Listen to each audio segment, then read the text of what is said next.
بسم اللہ الرحمن الرحیم۔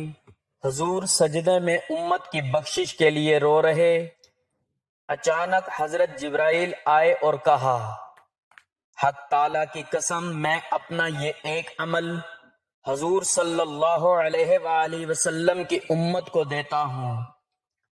اس عمل سے قبر کا عذاب ڈرتا ہے، جہنم کی آگ بجھ جاتی ہے، سارے گناہ معاف ہو جاتے ہیں، قضا نمازیں معاف ہو جاتی ہیں، جنت میں اعلیٰ مقام ملتا ہے۔ وہ عمل یہ ہے۔ محترم ناظرین، انسان فطرتاً کمزور ہے، کبھی غفلت، کبھی خواہشات کی پیروی اور کبھی دنیا کی الجھنوں میں الجھ کر وہ اپنے اصل مقصد حیات سے دور ہو جاتا ہے۔ اللہ تعالیٰ نے ہمیں اپنی عبادت کے لیے پیدا کیا ہے، لیکن شیطان، نفس امارہ اور دنیاوی مشغولیات ہمیں اس راہ سے ہٹانے کے لیے ہر لمحہ سرگرم رہتے ہیں۔ ان حالات میں بعض اوقات انسان نہ صرف نماز جیسی فرض عبادت کو چھوڑ بیٹھتا ہے، بلکہ ایسا بھی ہوتا ہے کہ مہینوں بلکہ برسوں تک نماز کی کوتاہی جاری رہتی ہے۔ اس کے ساتھ ساتھ وہ مختلف کبیرہ گناہوں میں مبتلا ہو جاتا ہے۔ جھوٹ، سود، غیبت، زنا، نشہ، والدین کی نافرمانی، قطع رحمی، نماز کی ترک اور دیگر اعمال جو اللہ کے سخت عذاب کو دعوت دیتے ہیں۔ ایسے میں ایک وقت آتا ہے جب انسان کے اندر اللہ کی طرف پلٹنے کی تڑپ پیدا ہوتی ہے، دل پکار اٹھتا ہے کہ اے رب، میں نے بہت غلطیاں کی، بہت وقت ضائع کیا، بہت عبادات چھوڑ دیں، بہت گناہوں میں ملوث رہا، کیا میرے لیے بھی مغفرت کی کوئی امید ہے؟ کیا میری زندگی میں بھی دوبارہ روحانی بہار آ سکتی ہے؟ یہی وہ مقام ہے جہاں انسان کا دل نرم ہوتا ہے اور وہ اللہ کے حضور سچی توبہ کے لیے جھکتا ہے۔ تو ناظرین، ہمارا آج کا وظیفہ بھی انہی غلطیوں کوتاہیوں کو ملحوظ خاطر رکھتے ہوئے ایک ایسا عمل ہے کہ جب حضور پاک صلی اللہ علیہ وآلہ وسلم سجدے میں اپنی امت کی بخشش کے لیے رو رہے تھے کہ اچانک حضرت جبرائیل علیہ السلام آئے اور کہا کہ حق تعالیٰ کی قسم میں اپنا یہ ایک عمل حضور صلی اللہ علیہ وآلہ وسلم کی امت کو دیتا ہوں۔ جو اس عمل کو کرے گا، اس عمل کی بدولت اس پر سے قبر کا عذاب ہٹا لیا جاتا ہے، جہنم کی آگ بجھا دی جاتی ہے، اس کے سارے گناہ معاف کیے جاتے ہیں، اس کی غلطیاں کوتاہیاں سب معاف ہو جاتی ہیں، اس کی قضا نمازیں جو اس نے اپنی زندگی میں کی وہ سب بھی معاف ہو جاتی ہیں، اور اس عمل کی بدولت اس شخص کو جنت میں اعلیٰ مقام ملتا ہے۔ تو وہ عمل کیا ہے؟ اس عمل کے بارے میں جاننے کے لیے گزارش ہے کہ ویڈیو کو آخر تک لازمی دیکھیے گا۔ محترم ناظرین، سرکار دو عالم صلی اللہ علیہ وآلہ وسلم کا فرمان عالی شان ہے کہ گزشتہ زمانے میں 3 آدمی سفر میں تھے کہ رات گزارنے کے لیے انہیں ایک غار کا سہارا لینا پڑا۔ جو ہی وہ غار میں داخل ہوئے تو پہاڑ کے اوپر سے ایک چٹان ٹوٹ کر غار کے منہ پر آن گرا، جس سے غار کا منہ بند ہو گیا۔ تینوں شخص نے زور آزمائی کی تاکہ چٹان سرک سکے اور ہم باہر نکل سکیں، لیکن ایسا نہ ہو سکا۔ انہوں نے سوچا کہ اس چٹان سے چھٹکارا پانے کا ایک ہی طریقہ ہے کہ ہم اپنے نیک اعمال کا وسیلہ پیش کر کے اللہ تعالیٰ سے دعا مانگے۔ ان میں سے ایک شخص نے خدمت والدین کو وسیلہ بنا کر دعا کی، کہا، اے اللہ، تیرے اس احکام سے ڈرتا تھا کہ تو نے فرمایا اپنے والدین کی خدمت کیا کرو۔ میں اپنے بچوں کو بھوکا بٹھا کر والدین کو پہلے کھانا کھلایا کرتا تھا، تو چٹان تھوڑی سی سرک گئی، لیکن وہ ابھی باہر نہ نکل سکتے تھے۔ دوسرے نے اس طرح دعا کی، میری ایک چچا زاد بہن تھی جو مجھے سب سے زیادہ محبوب تھی، میں نے کئی مرتبہ اس سے بری خواہش کا اظہار کیا مگر اس نے انکار کر دیا، یہاں تک کہ وہ قحط سالی میں مبتلا ہوئی اور مدد حاصل کرنے میرے پاس آئی تو میں نے اسے 100 دینار اس شرط پر دیے کہ وہ میرے ساتھ تنہائی میں جائے، لہٰذا وہ مجبوراً اس پر تیار ہو گئی۔ جب ہم تنہائی میں پہنچے اور میں نے اپنی خواہش پوری کرنا چاہی تو اس نے کہا اللہ تعالیٰ سے ڈرو اور یہ گناہ مت کر۔ یہ سن کر میں اس گناہ سے رک گیا اور وہ دینار بھی اس کو دے دیے۔ اے اللہ، اگر میرا یہ عمل تیری رضا کے لیے تھا تو تو ہماری یہ مصیبت دور کر دے۔ چٹان کچھ اور سرک گئی مگر وہ ابھی بھی باہر نہ نکل سکتے تھے۔ تیسرے نے ایک مزدور کو اس کی امانت دینے کا وسیلہ بنایا، یعنی ایک مزدور جو مجھ سے بھی کمزور تھا، اس نے اپنی امانت میرے پاس چھوڑی اور میں نے اس کو تیرے ڈر سے اس مزدور کو لوٹا دیا اور عرض کی اے اللہ تعالیٰ اگر میرا یہ عمل محض تیری رضا جوئی کے لیے تھا تو تو ہمیں اس پریشانی سے نجات دلا دے۔ چنانچہ چٹان مکمل طور پر ہٹ گئی اور وہ نکل کر چل پڑے۔ ایک حبشی نے سرکار مدینہ صلی اللہ علیہ وآلہ وسلم کی بارگاہ میں عرض کی، یا رسول اللہ صلی اللہ علیہ وآلہ وسلم، میرے گناہ بے شمار ہیں، کیا میری توبہ بارگاہ الہی میں قبول ہو سکتی ہے؟ آپ صلی اللہ علیہ وآلہ وسلم نے ارشاد فرمایا، کیوں نہیں؟ اس نے عرض کی، کیا وہ مجھے گناہ کرتے ہوئے دیکھتا بھی رہا؟ ارشاد فرمایا، ہاں، وہ سب کچھ دیکھتا رہا ہے۔ یہ سن کر حبشی نے ایک چیخ ماری اور زمین پر گرتے ہی جاں بحق ہو گیا۔ امیر المؤمنین حضرت سیدنا عثمان غنی رضی اللہ تعالیٰ عنہ جب کسی کی قبر پر تشریف لے جاتے تو اس قدر روتے کہ آپ کی داڑھی مبارک آنسو سے تر ہو جاتی۔ آپ کی خدمت میں عرض کی گئی، جنت اور دوزخ کے تذکرے پر آپ اتنا نہیں روتے جتنا کہ قبر پر روتے ہیں۔ تو ارشاد فرمایا، میں نے نبی کریم صلی اللہ علیہ وآلہ وسلم سے سنا ہے کہ قبر آخرت کی سب سے پہلی منزل ہے۔ اگر صاحب قبر نے اس سے نجات پا لی تو بعد میں قیامت کا معاملہ آسان ہے، اور اگر اس سے نجات نہ پائی تو بعد کا معاملہ زیادہ سخت ہے۔ پھر فرمایا، قبر کا منظر سب منظر سے زیادہ ہولناک ہے۔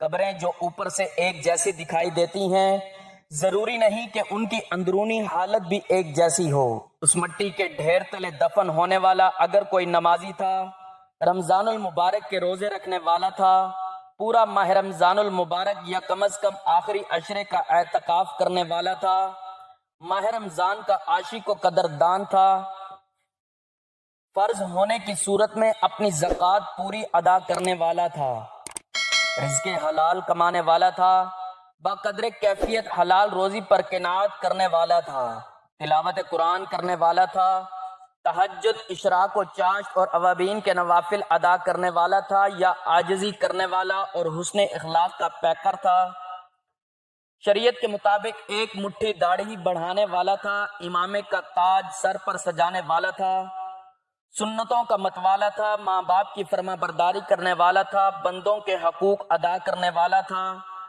اللہ پاک اور اس کے پیارے محبوب صلی اللہ علیہ وآلہ وسلم کا چاہنے والا تھا، یا صحابہ کرام رضوان اللہ تعالی علیہم اجمعین اور اہل بیت عظام اور اولیاء کرام کا دیوانہ تھا، تو اس کی قبر جو اوپر سے مٹی کی چھوٹی سی ڈھیری نما دکھائی دے رہی ہے، ہو سکتا ہے کہ اللہ پاک اور اس کے رسول صلی اللہ علیہ وآلہ وسلم کے فضل و کرم سے اس کا اندرونی حصہ تا حد نگاہ وسیع ہو چکا ہو، قبر میں جنت کی کھڑکی کھلی ہوئی ہو اور اس میں مٹی کے ظاہری ڈھیر تلے جنت کا حسین باغ موجود ہو۔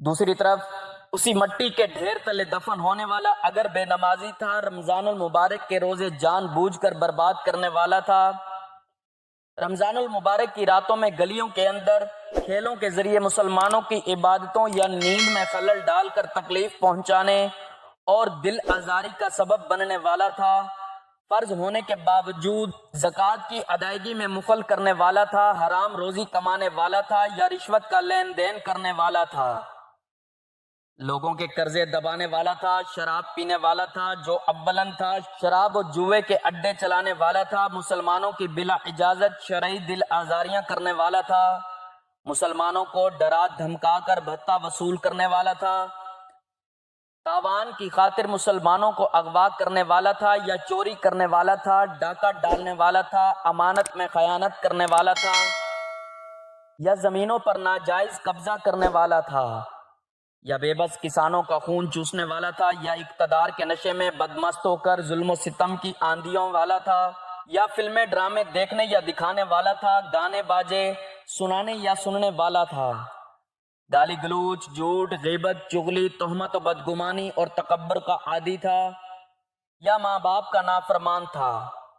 ہو سکتا ہے کہ مٹی کے اس پرسکون نظر آنے والے ڈھیر تلے بے قراری کا عالم ہو، جہنم کی کھڑکی کھلی ہو، آگ سلگ رہی ہو، سانپ اور بچھو دفن ہونے والے کے بدن پر لیٹے ہوئے ہوں، اور ایسی چیخ و پکار مچی ہوئی ہو جسے ہم نہیں دیکھ سکتے۔ یاد رکھیے، ہمیں بھی ایک دن مرنا ہے اور اندھیری قبر میں اترنا پڑے گا۔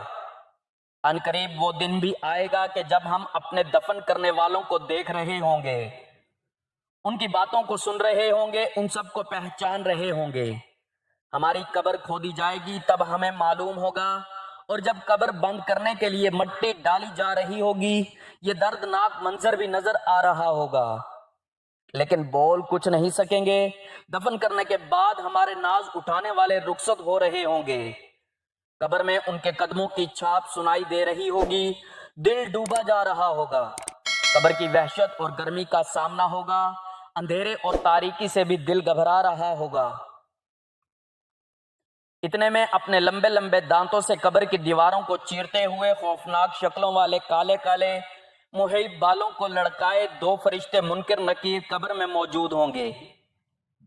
ان کی آنکھوں سے شعلے نکل رہے ہوں گے، اور وہ سختی کے ساتھ بٹھائیں گے اور کرکتے سخت سے لہجے میں سوالات کریں گے۔ نہیں معلوم کہ ہم ان کے جوابات میں کامیاب ہوں گے یا نہیں۔ ایک مرتبہ حضرت سیدنا جبرائیل علیہ السلام کو دیکھا کہ وہ رو رہے ہیں، تو آپ صلی اللہ علیہ وآلہ وسلم نے دریافت فرمایا، اے جبرائیل علیہ السلام، تم کیوں روتے ہو حالانکہ تم بلند ترین مقام پر فائز ہو؟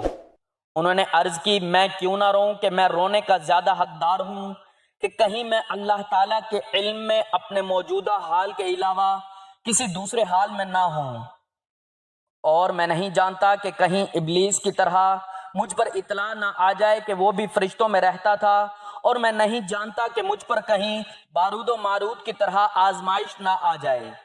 یہ سن کر رسول اکرم صلی اللہ علیہ وآلہ وسلم بھی رونے لگے۔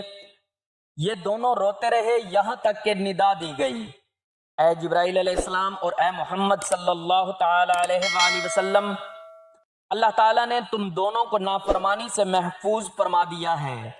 پھر حضرت جبرائیل علیہ السلام چلے گئے اور رسول خدا صلی اللہ تعالی علیہ وآلہ وسلم باہر تشریف لے آئے اور کہا، اے میری امت، اللہ کے خوف سے رویا کرو۔ راتوں کو اٹھ کر اللہ کے خوف سے رونا تمہیں جہنم سے خلاصی دے گا، تمہارے دل نرم ہوں گے، اور یہی تمہارے آنسو تمہیں جہنم کی آگ سے بچا سکتے ہیں۔ اے میری امت، اللہ کے خوف سے اتنا رویا کرو، اتنا رویا کرو، تمہاری آہیں ساتوں آسمانوں کے اوپر تک پہنچ جاتی ہیں۔ اور حق تعالیٰ فرماتا ہے، اے میرے ملائکہ، دیکھو میرے بندے کو معلوم ہے کہ میں اس کا رب ہوں، یہ میرے ڈر سے رو رہا ہے، تم گواہ ہو جاؤ، میں نے اس کی مغفرت اور بخشش کر دی ہے۔ ایک مرتبہ حضرت جبرائیل علیہ السلام اور حضرت میکائیل علیہ السلام رونے لگے تو رب تعالیٰ نے دریافت کیا کہ تم کیوں روتے ہو؟ انہوں نے عرض کی، اے ہمارے رب، ہم تیری خفیہ تدبیر سے بے خوف نہیں ہیں۔ رب تعالیٰ نے ارشاد فرمایا، تم اسی حالت پر رہنا، کبھی مجھ سے بے خوف مت ہونا، کیونکہ یہ عمل مجھ کو بہت محبوب ہے۔ جو بھی میرے خوف سے روتا ہے، میں ان کو ہر مصیبت سے خلاصی عطا کرتا ہوں۔ حضرت سیدنا ابو ہریرہ رضی اللہ تعالیٰ عنہ سے ہے کہ رسول خدا صلی اللہ علیہ وآلہ وسلم نے فرمایا، بنی اسرائیل میں ایک شخص تھا جس نے زندگی بھر کبھی کوئی نیکی نہ کی تھی۔ اس نے اپنے گھر والوں کو وصیت کی کہ جب میں مر جاؤں تو مجھے جلا دینا اور میری آدھی راکھ جنگل میں اڑا دینا، جبکہ آدھی راکھ دریا کے سپرد کر دینا۔